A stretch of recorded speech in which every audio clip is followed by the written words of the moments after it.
Bonjour et bienvenue dans Focus, votre émission cinéma. Aujourd'hui, on fait le point sur les étapes de la vie d'un film.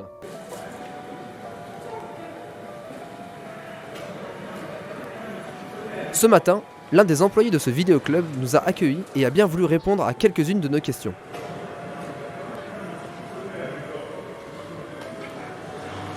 Je suis dans le magasin OCD, 5 terres rue de Saute à Grenoble. Du coup, on est en centre-ville. Ça fait 22-23 ans que la boutique existe. À la base spécialisée dans le CD, d'où le nom OCD en fait, où on vendait que du CD d'occasion.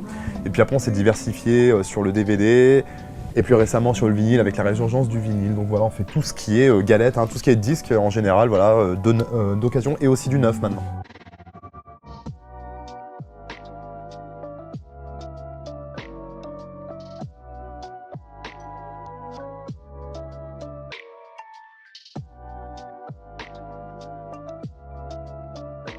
Oui, c'est sûr qu'il y a moins que dans les années 80-90, mais en même temps, il y a quand même encore des résistants de la galette et de l'objet, les collectionneurs, tout ça, qui aiment encore avoir l'objet. Et puis pour ce qui est du film et du cinéma en particulier, en DVD, il y a quand même beaucoup de gens qui achètent encore pas mal de films en DVD, pour la bonne et simple raison qu'on ne trouve pas forcément tout en dématérialisé en termes de cinéma.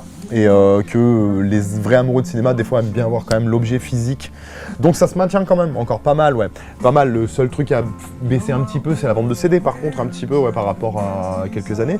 Mais pour ce qui est du vinyle et du DVD, ça se maintient bien, voilà, en gros.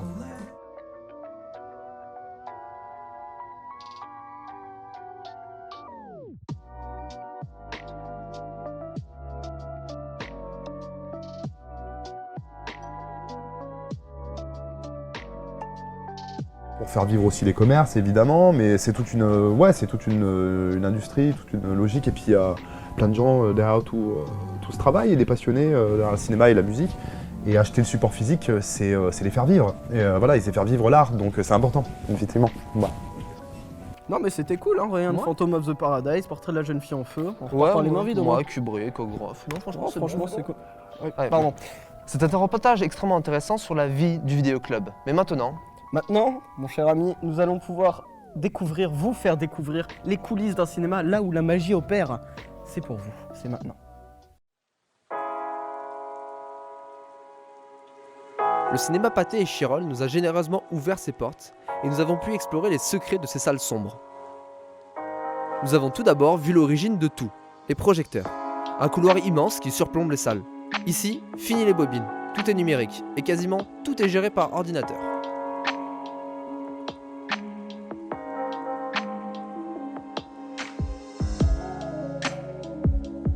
Mais que serait un cinéma sans ces personnes qui travaillent pour le faire vivre? 2 employés ont accepté de répondre à quelques questions que nous leur avons posées pour connaître leur vie au cinéma. Je m'appelle Karine Candusso, j'ai 20 ans et je travaille au Pathé des Chirol depuis à peu près 2 mois, un peu plus de 2 mois. Je m'appelle Vincent Florian, je suis agent de cinéma, je travaille au Pathé et Chirol. Du coup, je suis agent ici en tant que CDD et ce que je fais en général, c'est la caisse, je fais des pop-corn. Dans mon métier, ça consiste à accueillir les clients, à les guider vers la salle, à leur vendre des places, à leur vendre de la confiserie, pas en ce moment, mais avant oui. J'aime bien déjà le cinéma tout court. Je trouve que c'est un lieu assez sympathique, voilà. Le contact client, en vrai, qui me plaît pas mal. D'un autre côté, le fait justement aussi que le reste du temps, je peux être tranquille quand je fais du popcorn, quand je nettoie des salles, tout ça. Donc en fait, ce qui est bien avec ce métier, c'est que c'est super polyvalent. Maintenant, passons de l'autre côté de l'écran. Nous avons pu interviewer un cinéphile qui connaissait bien les lieux et il nous a raconté son expérience. Je suis quelqu'un aussi de cinéphile, je vais très souvent au cinéma voir tous les films de tous les genres. Parce que quand je vois un film au cinéma, j'ai toujours le même frisson de voir un film sur grand écran, la lumière éteinte, être concentré sur le film, ne pas quitter les yeux de l'écran, ne pas être dérangé par son portable, par les notifications et tout. C'est un petit peu différent de Netflix, de Disney+, et tout ça. C'est pour ça que moi, je privilégie toujours l'expérience immersive dans une salle de cinéma. C'est un endroit où on est tous différents dans la salle, mais on est tous rassemblés pour voir la même chose qui nous touche tous. Voilà. N'empêche, je trouve ça incroyable, la magie du cinéma, l'ambiance en salle, tout ça, c'est incroyable. c'est sûr qu'il faut une bonne ambiance, mais à mon avis, pour une bonne ambiance, il faut un bon film. Ah, je suis d'accord, mais ça tombe bien que tu dises ça, parce que pour toi et pour vous, j'ai interviewé le réalisateur du film Placé, Nessim Chikaoui. C'est son premier film. On regarde ça Mais tout de donc. suite. Maintenant, quand on voit un film à la télé, on n'est pas vraiment concentré. Il y a le téléphone, on regarde WhatsApp, un petit pipi, un yaourt. Et au cinéma, on est focus, dans le noir, avec le son, l'image, on est concentré à fond. D'ailleurs, j'avais fait un séminaire avec Robert Mackie qui expliquait que quand toute la salle est concentrée sur le même sujet, il y a 30% de quotient intellectuel en plus. C'est que tout le monde, t'es bien concentré, tu regardes le film, et c'est pour ça que généralement les plus grosses claques, c'est quand on les a vus au cinéma. Et du coup, je vous pose la question, quel est, si vous s'en souvenez, le premier film que vous ayez vu? Première claque cinématographique, c'était La Haine de Mathieu Kassovitz. Mais je l'avais piraté. Je l'avais pas vu au cinéma. Non, mais c'est vrai, il avait un pote, il avait enregistré sur une cassette. À l'époque, c'était cassette et on mettait le double magnétoscope, tu sais, avec les doubles cordons. Et tac, il y avait un piratage. Et je suis parti le voir au cinéma parce que je voulais le revoir au cinéma. Et moi, ce qui m'avait mis, enfin, mon premier vrai cinéma, on va dire, je m'en rappelle vraiment, c'était Avatar.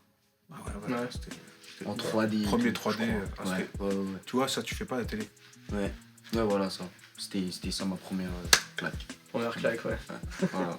Et d'un point de vue pas professionnel, mais plutôt assez personnel, que vous apporte le cinéma, le fait de faire du cinéma, d'aller au cinéma, tout le cinéma dans sa globalité, qu'est-ce que ça vous apporte de manière très personnelle?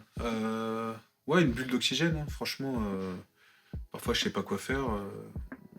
Hier, je suis parti voir Suprême, ou avant-hier, Suprême NTN.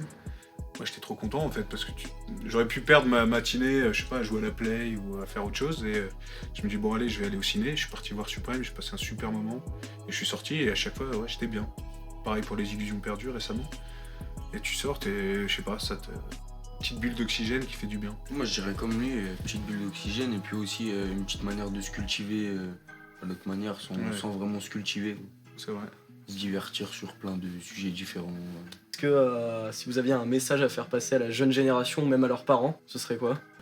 Moi, en grandissant, je trouve que y a pas mal de parents qui veulent mettre leurs enfants dans une case. Toi, plus tard, c'est ça, je veux que tu fasses avocat, je veux que tu fasses médecin. Souvent, ces parents-là vont avoir besoin d'avocats pour leurs enfants. Et ceux qui, à l'inverse, laissent le libre choix, et ben, au final, leurs enfants s'en sortent parfois mieux que les enfants des parents qui veulent mettre directement leurs enfants dans une case et non, toi tu me parles pas de ça, tu vas faire ça, tu vas rester à l'école jusqu'à tel âge. Je trouve ça un peu bête finalement. Ouais. C'est donc la fin de cette émission. Merci de nous avoir regardés et merci à toutes les personnes qui nous ont accueillis pendant ces reportages. Et pour nous, on se retrouve la semaine prochaine pour du plus spectaculaire, du plus cinématographique. Et sur ce, Bonne séance.